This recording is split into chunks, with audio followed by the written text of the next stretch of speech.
Assalamualaikum warahmatullahi wabarakatuh.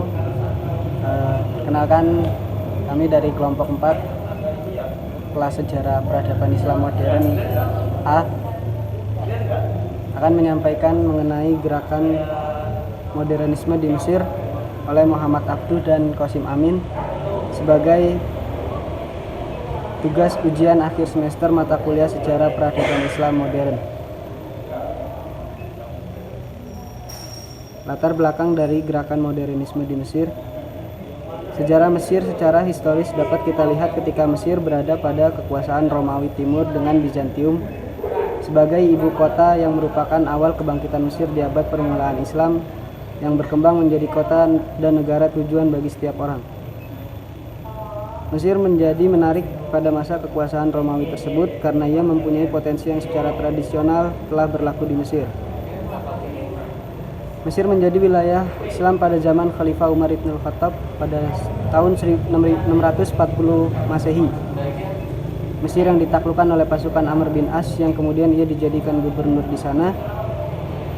Lalu kemudian beliau diganti oleh Abdullah bin Abi Syar pada masa Utsman bin Affan dan berbuntut konflik yang menjadi salah satu sebab terbunuhnya Khalifah Utsman bin Affan radhiyallahu anhu.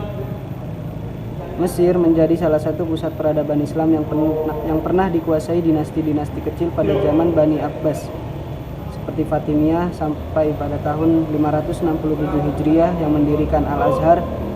Adapun dinasti Ayyubiyah dari 567 sampai 648 Hijriah yang terkenal dengan Perang Salib dan Perjanjian Ramallah mengenai Palestina. Lalu ada dinasti Mamluk yang dari tahun 648 sampai 922 Hijriah sampai ditaklukkannya oleh Napoleon dan Turki Utsmani. Bagaimanapun Mesir adalah sebuah tempat yang syarat dengan peran politik dan kesejarahan. Bagaimana tidak? Mesir dilahirkan untuk selalu dapat berperan dan memberikan sumbangan terhadap perjalanan sejarah Islam itu sendiri. Mesir merupakan daerah yang ikut melahirkan bentuk dan aliran hukum Islam terutama dengan kehadiran Imam Syafi'i yang hukum-hukumnya sangat terkenal dan diterapkan di kalangan kita. Adapun ide atau pemikiran serta pembaharuan gerakan dari pemikiran Muhammad Abduh diantaranya yaitu mengenai akal dan wahyu. Menurutnya, pendapat Al-Quran berbicara bukan semata kepada hati manusia tetapi juga kepada akalnya. Islam memandang akal mempunyai kedudukan yang sangat tinggi. Allah menunjukkan perintah-perintah dan larangan-larangan.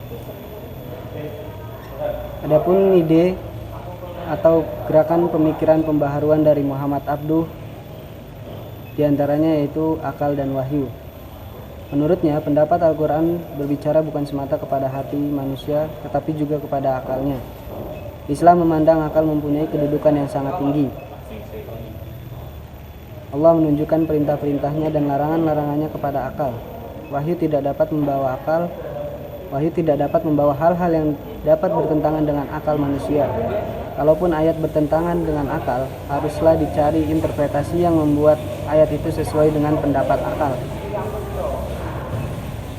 Tafsir Al-Quran adalah gerakan pembaharuan Muhammad Abduh yang kedua. Muhammad Abduh merasa memikul tugas besar memperbaharui pandangan dunia Islam yang dominan pada zamannya. Rencana pembaruan politik dan sosial Muhammad Abduh menjadikan Al-Quran reinterpretasi untuk dunia modern sangat penting. Dia merasa bahwa Al-Quran harus memainkan peranan sentral dan mengangkat masyarakat, memperbaharui kondisi umat, dan menyodorkan peradaban Islam yang modern. Dengan demikian dia dapat menafsirkan Islam sebagai kampion kemajuan dan pembangunan.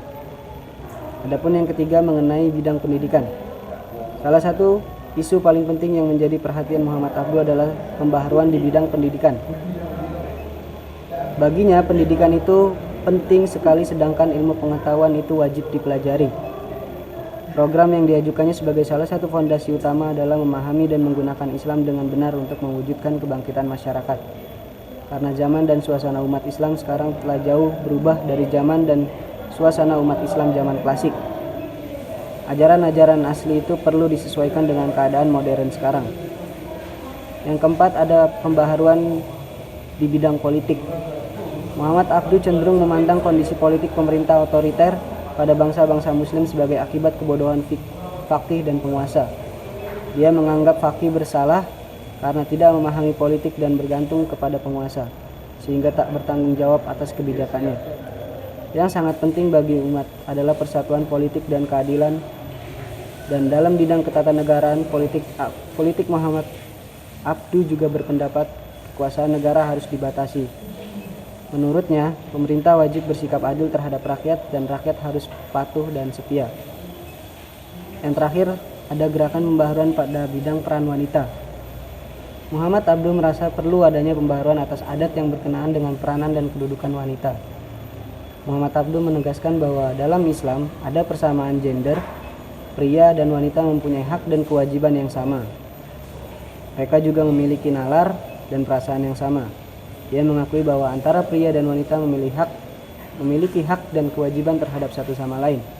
Pria dan wanita memiliki tanggung jawab dan kewajiban kepada Allah Subhanahu wa taala. Mereka mempunyai kewajiban dan iman Islam yang sama, dan mereka juga sama-sama disuruh untuk menuntut ilmu. Muhammad Abduh melancarkan pemikiran-pemikiran pembaharuannya sudah sejak di bangku kuliah, yaitu melalui artikel-artikel pembaharuannya di Surat Kabar Al-Ahram, Kairo. Melalui media inilah gema tulisan tersebut sampai ke telinga para pengajar Al-Azhar dan menimbulkan berbagai kontroversi. Pokok-pokok gagasan pembaharuan Muhammad Abduh bisa dilacak dalam karya-karyanya seperti Risalah Al-Waridat, Asya al-Syarah, Al-Dawani lil Aqaid al-Adhuidiyah, Najid Balaghah, Risalah Tauhid, Tafsir Al-Manar, Al-Islam Baina Al-Ilmu Al-Madaniyah. Muhammad Abduh meninggal pada 11 Juli 1905 Masehi. Sebelum meninggal, Muhammad Abduh mencetuskan konsep kampus Mesir dan baru terrealisasi berdiri ketika beliau sudah meninggal. Gagasan konsep kampus Mesir tersebut kemudian berdiri menjadi Universitas Kairo. Yang selanjutnya adalah gerakan modernisme pembaharuan Qasim Amin. Qasim Amin adalah tokoh pembaharuan Muslim Mesir populer yang dilahirkan di negeri Taurah, wilayah pinggiran kota Kairo, tahun 1277 Hijriah atau 1861 Masehi. Ayahnya bernama Muhammad B. Amin, keturunan Turki, berprofesi sebagai seorang tentara dari Irak, kemudian dipindahkan ke Mesir, sementara ibunya adalah seorang wanita Mesir dari Al-Syaid Qasim Amin kecil. Sejak awal menempuh pendidikan tingkat dasar di Madrasah R.A. Salatin di wilayah Iskandaria. Kemudian ia melanjutkan pendidikannya ke sekolah menengah Madrasah Al-Taziyun yang ada di Kairo. Setelah tamat, ia pun melanjutkan lagi studinya ke sekolah tinggi hukum Madrasah Al-Hukuk dan berhasil memperoleh ijazah lisense pada tahun 1298 Hijriah atau 1881 Masehi. Setelah pendidikannya selesai, ia kemudian bekerja di sebuah kantor pengacara milik Mustafa Fahmi di kota Kairo. Namun tidak lama kemudian, ia berangkat studi lagi ke Prancis untuk mendalami ilmu di bidang hukum pada Universitas Montpellier. Qasim Amin berhasil meraih gelar sarjana hukum di universitas tersebut, yang dengan ilmunya itu telah membawanya menjadi hakim terkenal di Mesir dan juga bekerja sebagai pengacara. Selain berkawan dengan Muhammad Abduh, rupanya Qasim Amin juga sempat berkenalan dengan tokoh pembaruan Islam populer lainnya, yakni Jamaluddin Al-Afghani yang ternyata diusir oleh Khedive Taufik dari Mesir atas tekanan dari Inggris. Oleh karena itu, Qasim Amin juga berkesempatan membantu penerbitan majalah Islam populer yang bernama Al-Irwah Al-Budqa yang berpusat di Prancis. Sayangnya majalah ini hanya terbit beberapa bulan, sebab dibrandel oleh penguasa penjajah. Qasim Amin kembali ke Mesir tahun 1302 Hijriah atau 1885 Masehi, yang diangkat menjadi hakim pada sebuah lembaga kehakiman yang bernama Al-Mahkamah Al-Muqawalat. Kemudian setelah pindah ke berbagai kota dengan profesi sebagai hakim, ia diangkat menjadi mustasar atau hakim agung pada Mahkamah Al-Istinaf pada tahun 1309 Hijriah atau 1892 Masehi. Tahun 1900 Masehi, ia mendirikan lagi sebuah organisasi sosial Islam yang diberi nama Al-Jamiyah Al-Qariyah Al-Islamiyah. Qasim Amin adalah seorang pemikir muslim yang tenang, seorang patriot sekaligus nasionalis yang berpahamkan Islam. Yang selanjutnya adalah pemikiran Qasim Amin tentang emansipasi wanita. Dari sinilah terlihat kekerasan Qasim Amin sebagai pembaruan Islam, di mana gagasan pembaruannya tetap menonjolkan gagasan Islam substantif sebagai satu determinan dalam melihat realitas sosial umat dan meminjam budaya dan pola pikir Barat sejauh diperlukan untuk mendukung dan menjelaskan gagasannya. Berikut ini akan diuraikan beberapa ide pokok yang dicetuskan oleh Qasim Amin. Yang pertama, pendidikan bagi kaum wanita dan kaitannya dengan tugas rumah tangga dan masyarakat. Qasim Amin berpendapat bahwa pendidikan wanita merupakan satu-satunya alat untuk membebaskan kaum wanita dari praktek pemarginalan dan pesubordinasian yang menyiksa mereka. Dengan adanya pendidikan wanita dapat mempertinggi perannya di bidang domestik, di samping perannya sebagai pendidik pertama terhadap anak-anak, mitra dialog dengan suami, atau juga bidang kemasyarakatan. Menurutnya, jika wanita Mesir terus-menerus dibiarkan tanpa pendidikan, berarti menjadikan mereka seperti tersimpan dalam kotak yang hanya dapat dilihat sebagai perhiasan pajangan, tanpa ada pengembangan dan tidak mendatangkan manfaat bagi Mesir sebagai bangsa, kecuali hanya berkutat pada peran domestik saja. Seorang wanita tidak akan dapat mengurus hidupnya dengan baik tanpa dibekali dengan ilmu pengetahuan. Yang kedua, wanita dan hijab. Perintah hijab yang disyariatkan mencangkap 3 tingkatan menurut kadar ketertutupannya yang didasarkan pada dalil Al-Quran, Sunnah Nabi, yaitu pertama, hijab berarti dibatasi oleh dinding dan ruang khusus bagi wanita, baik dirinya sendiri, pakaian, perhiasan, luar perhiasan batin maupun wajah, telapak tangan, dan anggota badan lainnya tidak terlihat. Yang selanjutnya, dalam segi agama, Qasim Amin menyatakan bahwa tradisi hijab yang ada di saat itu tidak perlu dipertahankan. Hal ini disebabkan karena masalah hijab yang dikenal di kalangan masyarakat Mesir tersebut tidak termasuk di dalam nas. Cara mengenakan hijab yang berlaku saat itu hanyalah sebuah tradisi yang mengemuka sebagai interaksi pergaulan antar bangsa yang kemudian diambil sebagai pakaian yang islami. Padahal menurutnya agama tidak menghendaki hal yang demikian terjadi. Dengan memperhatikan surat An-Nur ayat 31, Qasim Amin mengatakan bahwa kaum wanita boleh memperlihatkan sebagian anggota tubuhnya di hadapan orang yang bukan muhrimnya. Hal ini didukung oleh pendapat para ulama mazhab yang menyatakan bahwa bagian anggota tubuh yang boleh dibuka adalah muka dan telapak tangan, di samping ada yang berpendapat hanya lengan dan tumit saja yang tidak harus ditutupi. Engineer berpendapat bahwa sejauh yang dinyatakan Al-Quran, tidak ada halangan bagi seorang wanita untuk keluar rumah, termasuk mencari nafkah, asalkan dia menjaga kesuciannya dan menahan diri dari dorongan seksualnya. Hal yang sama juga dituntut dari laki-laki. Masalah hijab yang bermakna mengurung diri di dalam rumah dan tidak boleh bergaul dengan laki-laki diharuskan bagi para istri Nabi. Hal ini sesuai dengan firman Allah Subhanahu wa taala surat Al-Ahzab ayat 33. Yang selanjutnya adalah segi sosial.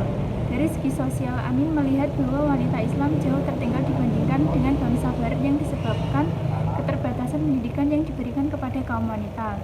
Di saat seorang wanita memasuki usia 12 hingga 14 tahun, mereka tidak diperbolehkan lagi menampakkan diri dan harus berkurung diri di rumah. Hal ini mengakibatkan tersiksanya kaum wanita yang tidak mendapat kesempatan untuk mengembangkan potensi yang dimilikinya. Apalagi Islam memandang laki-laki dengan perempuan memiliki persamaan dalam hal kewajiban beramal dan beribadah. Maka untuk mewujudkan perempuan yang beramal soleh butuh proses pendidikan. Melihat kondisi sekarang ini seperti sudah jauh berbeda dengan suasana di masa lalu. Perubahan zaman tersebut menghendaki agar kondisi yang dipertahankan oleh sebagian besar masyarakat Mesir sedikit demi sedikit akan hilang dengan sendirinya. Hijab bukan milik masyarakat Mesir semata dan bukan pula ajaran orang Islam, melainkan adat kebiasaan yang sudah dikenal oleh hampir seluruh bangsa. Dalam sholat pun, wajah dan kedua telapak tangan tidak wajib ditutup. Hal ini menjadi bukti bahwa wajah dan telapak tangan bukanlah aurat. Bahkan dalam keadaan sedang melakukan ihram pun, wanita disuruh untuk membuka wajahnya. Adapun pengertian mengulurkan jilbab wajib menurut ulama di masa itu. Berdasarkan surat Al-Ahzab ayat 59 mengenai pengertian mengulurkan jilbab, para ulama berbeda pendapat. Ada yang mengatakan harus menutup wajah dan kepala serta tidak menampakkan anggota tubuh kecuali mata. Yang lain berpendapat boleh menampakkan wajah dan telapak tangan. Berdasarkan perbedaan tersebut, sebagian ulama mengharamkan wanita membuka wajah dan telapak tangan. Dan ada pula yang mengatakan sesuai dengan keperluan menurut tempat dan waktu saja.